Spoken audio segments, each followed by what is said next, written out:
So ఇప్పుడు మనం ఆదికాండం 17వ అధ్యాయము మొదటి వచనం నుంచి ఒకరు చూద్దాం. ఆదికాండము 17వ అధ్యాయము మొదటి వచనం నుంచి చూద్దాం. అబ్రాము 99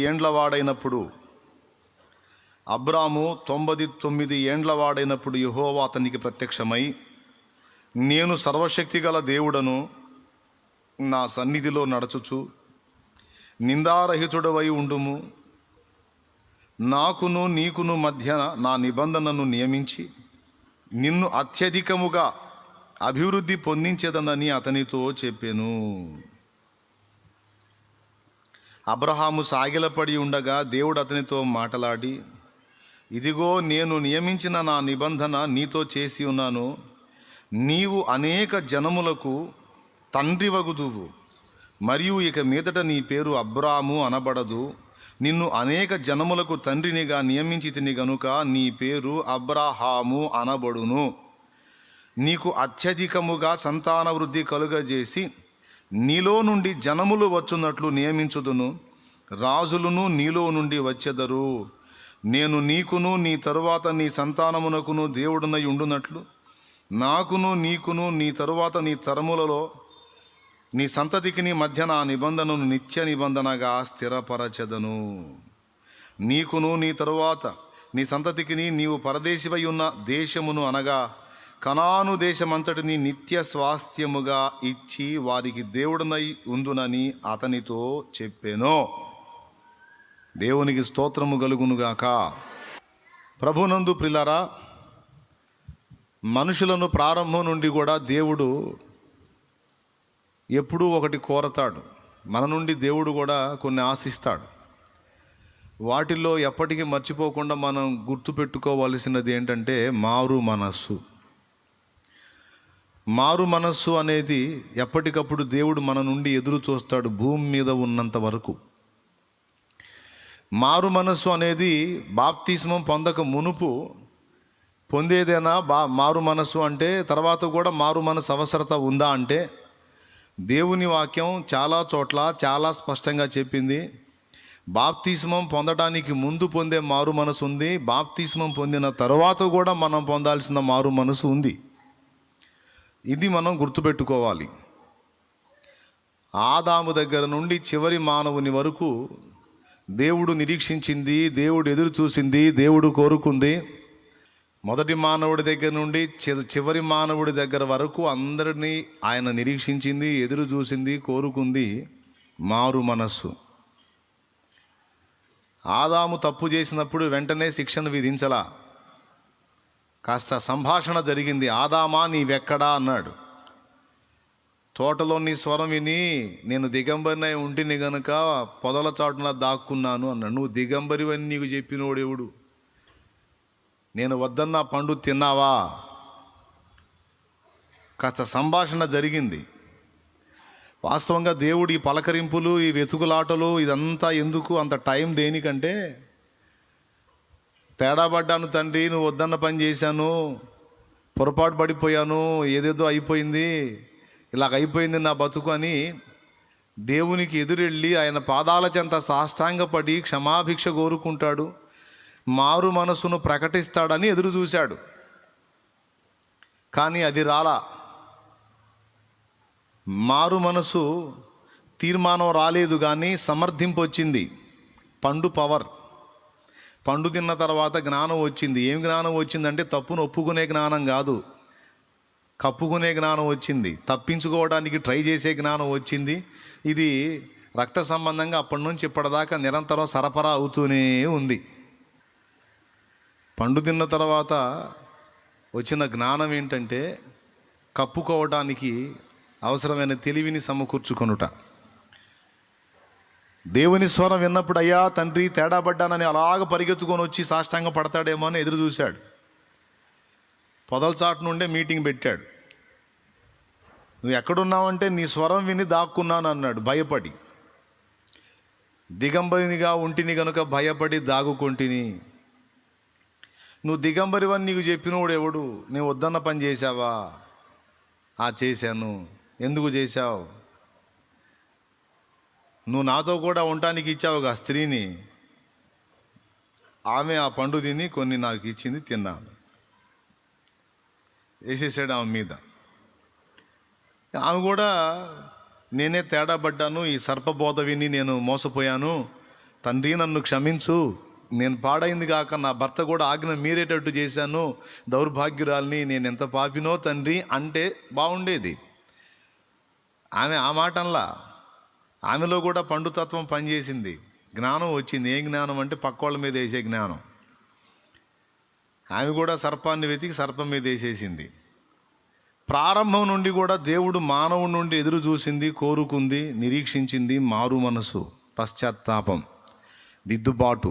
సర్దుబాటు కాదు, దిద్దుబాటు. అయితే మనుషుడు తరతరాలుగా సర్దుబాటుకే మక్కువ చూపాడు కానీ దిద్దుబాటుకి మక్కువ చూపల. అలా దిద్దుబాటుకు మక్కువ చూపిన వాళ్ళందరూ ధన్యులు. దిద్దుబాటుకు మక్కువ చూపిన వారిని దేవుడు భక్తులు అంటున్నాడు. దిద్దుబాటుకు ఒప్పుకోనివాడు పాస్టర్ అయినా సరే వానికి దేవుడిచ్చిన టైటిల్ భక్తిహీనుడు.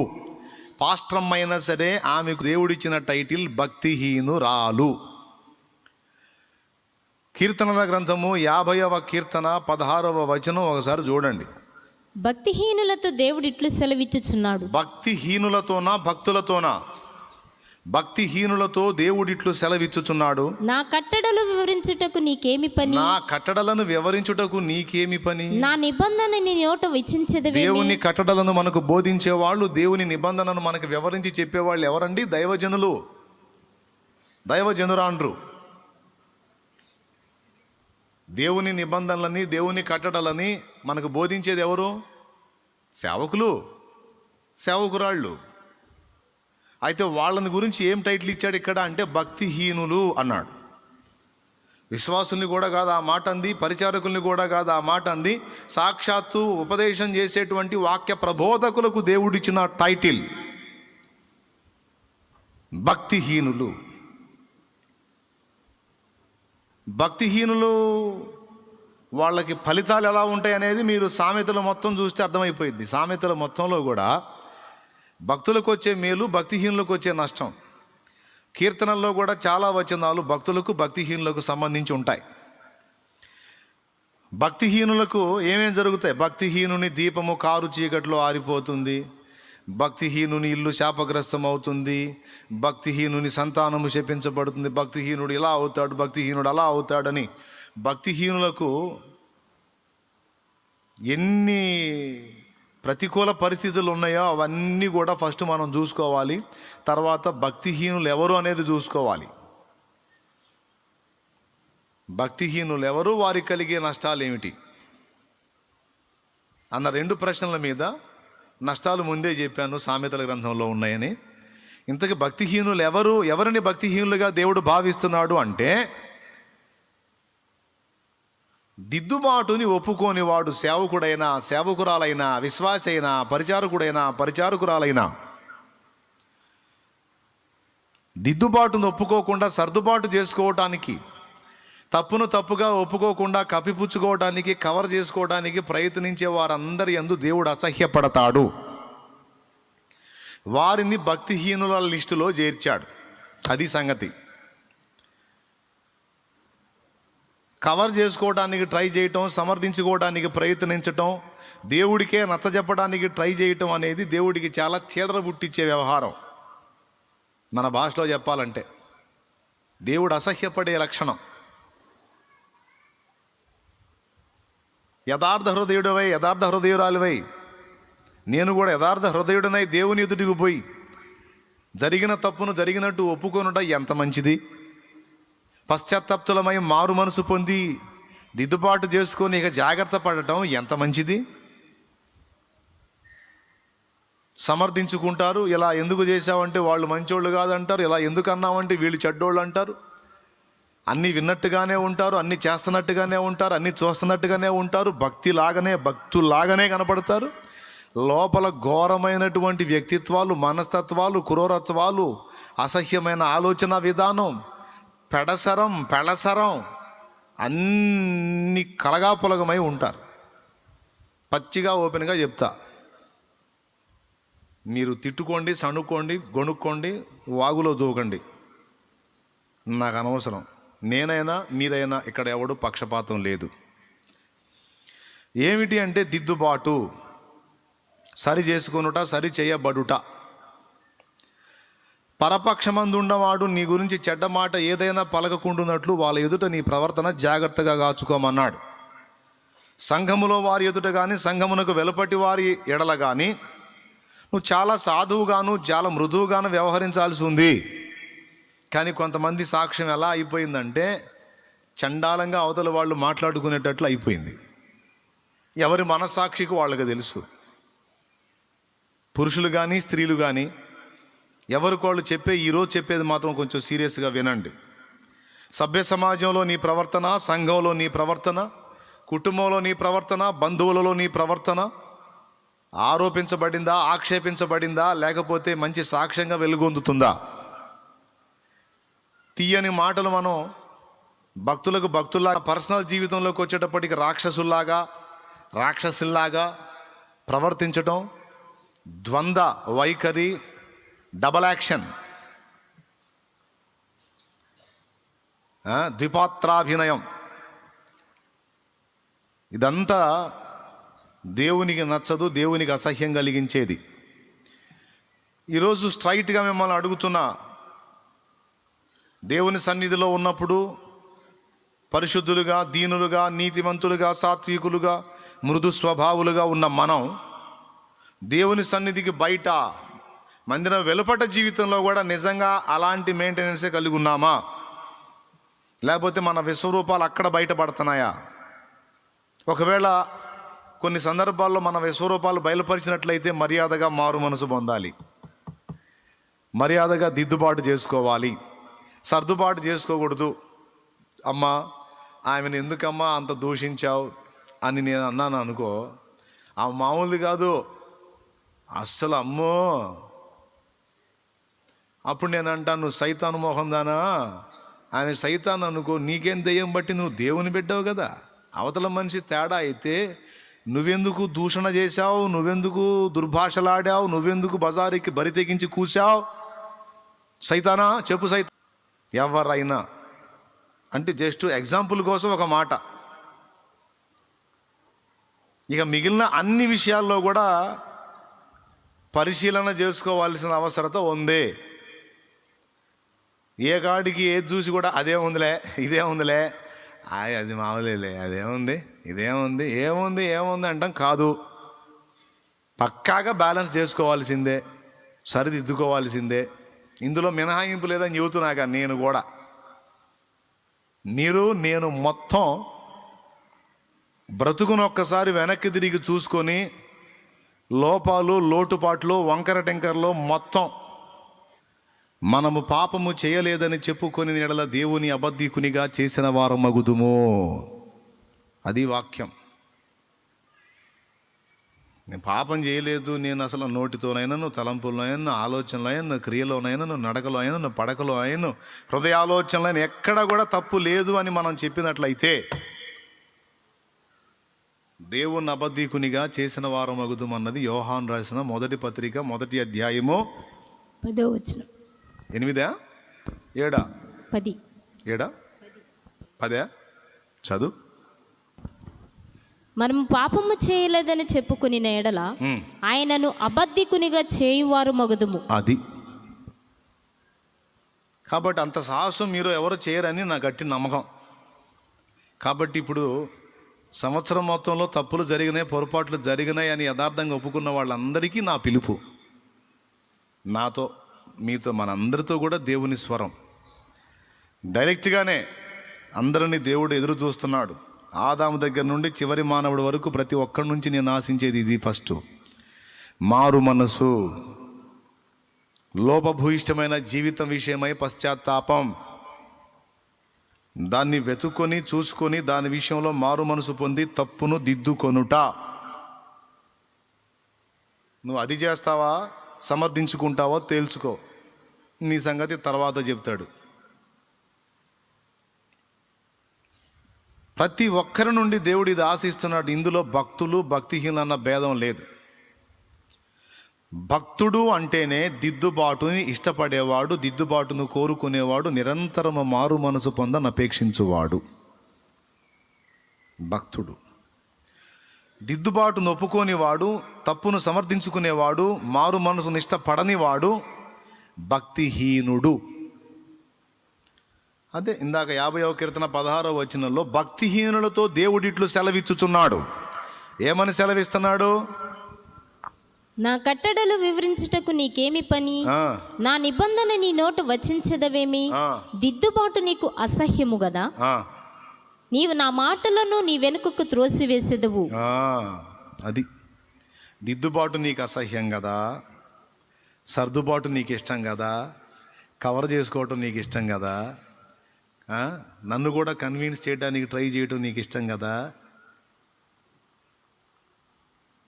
నువ్వెందుకు చెప్తున్నావు నా మాటలు నీ నోట? ఎవడు చెప్పమన్నాడు? నీ నోట నా మాటలు ఎందుకు వచ్చిస్తున్నావు నువ్వు? భక్తిహీనుడా, భక్తిహీనురాలా అంటున్నాడు దేవుడు. దేవుడు కాదులే బ్రదర్, ఎవరో దైవజనుడు రాశాడు కానీ అంటారా? పేతురుపత్రికలో ఏముంది? ఒకడు తన ఊహను బట్టి చెప్పుట వలన లేఖనములో ఏ ప్రవచనమో పుట్టదని మొదట గ్రహించుకొనవలెను. మనుషులు పరిశుద్ధాత్మ చేత ప్రేరేపింపబడిన వారై దేవుని మూలముగా పలికిరి అన్నది వాక్యం. దేవునికి స్తోత్రం కలుగునుగాక. కాబట్టి భక్తులు అంటేనే దానిలో మొట్టమొదట వచ్చేటువంటి క్వాలిఫికేషన్, అర్హత ఏమిటంటే భక్తుడు అంటేనే దేవుని ఎదుట దీన మనస్సు కలిగి, మారు మనసు పొంది, దిద్దుబాటు నొప్పుకుని, వినయ విధేయతలతో దేవుని అనుసరించి నడుచుకునేవాడు, దేవుని ప్రేమించేవాడు భక్తుడు. భక్తురాలు అలా కాకుండా ఇక మిగిలిన ఇప్పుడు ఈ చెప్పింది చేయకుండా మిగిలిన ఎన్ని చేసినా వాడు భక్తుడు కాడు, భక్తురాలు కాదు. కాబట్టి ఈ పాయింట్ మీకు అర్థమైందని నేను అనుకుంటాను. ఇప్పుడు చదివించిన వచనం దగ్గరకు వస్తాను. మనందరికీ పితరుడుగా మనం విశ్వసించేది, విశ్వాసులకు తండ్రి అని పిలిచేది అబ్రహాముని. అబ్రహాము ఆదికాండం 12వ అధ్యాయములో పిలువబడ్డాడు. ఆ పిలుపు అందుకున్న తరువాత కొంత ప్రయాణం సాగింది. 12వ అధ్యాయంలో కొన్ని ఘట్టాలు, 13లో కొన్ని, 14లో కొన్ని, 15లో కొన్ని, 16లో మరికొన్ని. 12వ అధ్యాయంలో పిలువబడ్డాడు. అక్కడి నుంచి కనానుకు బయలు వెళ్ళటం, కనాన్ దగ్గర నుంచి కనాను కరువు రాగానే ఐగుప్తుకు వెళ్ళటం, అక్కడి నుంచి మళ్ళా దేవుడు చెప్పిన ప్రదేశానికి రావడం, ఆ తర్వాత లోతు అబ్రహాం విడిపోవటం, ఆ తర్వాత లోతు సొదొమ చేరటం, సొదొమలో లోతు బందీ అయిపోతే అబ్రహాం వెళ్ళి ఫైట్ చేసి వాళ్ళని విడిపించడం, సొదొమ రాజు నువ్వు తీసుకొచ్చిన ఆస్తి మొత్తాన్ని నువ్వే తీసుకొని వెళ్ళు అన్నప్పుడు అబ్రహామును నేనే ధనవంతుని చేసేదని నీవు చెప్పకుండానట్లు నూలు పోగైనా చెప్పు వారైనా నేను ముట్టనని అబ్రహాం చెప్పటం 12 నుండి 14 అధ్యాయాల్లో జరిగింది. ఏమి ఇక 15వ అధ్యాయంలో ఈ సొదొమ రాజు దగ్గర అబ్రహాం యొక్క తీర్మానాన్ని దేవుడు మెచ్చుకొని 15వ అధ్యాయం 1వ వచనంలో దేవుని వాక్యము అబ్రహాముకు ప్రత్యక్షమై, అబ్రహామా నేను నీకు కేడెము, నీ బహుమానము అత్యధికమగును అన్నాడు. బాగుంది. నేను నీ కేడము, నీ బహుమానము. నువ్వు భలే ప్రవర్తించావు సొదొమ రాజు దగ్గర, భలే రోషంగా ఉన్నావు, నాకు చాలా నచ్చేసావు. నేను నీ కేడము, నేనున్నా, నీకెందుకు, నీ బహుమానం అత్యధికం అవుతుంది, సూపర్గా నచ్చేసావు, నేను నీకు ఎందుకు, నేనున్నా కదా, నేను డెవలప్ చేస్తాను అన్నాడు. బాగుంది. 15వ అధ్యాయంలో ప్రశంస. అదే 15వ అధ్యాయము కిందికి వచ్చేసరికి నీ సంతానపు వారు తమది కాని దేశములో 400 ఏండ్లకు పైగా బానిసలుగా బతకాల్సి ఉంటుంది అన్నాడు. తర్వాత చూసుకోవచ్చు మీరు.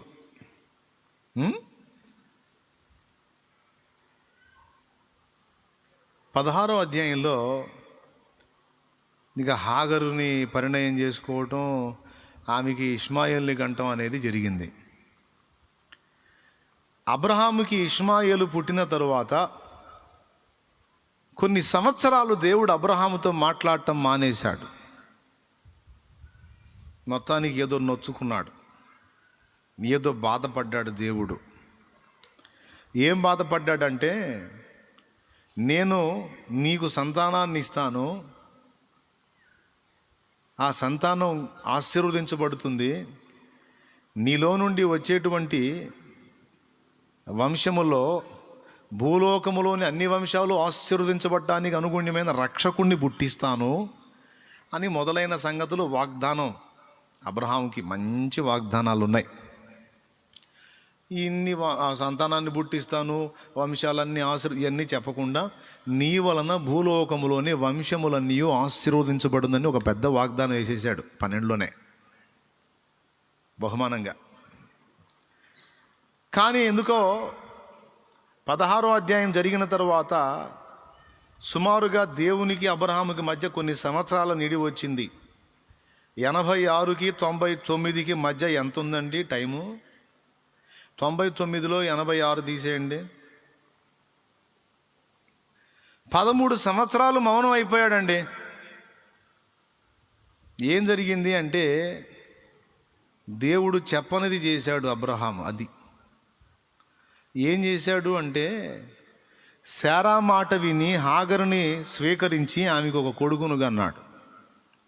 అది చేసిన పెద్ద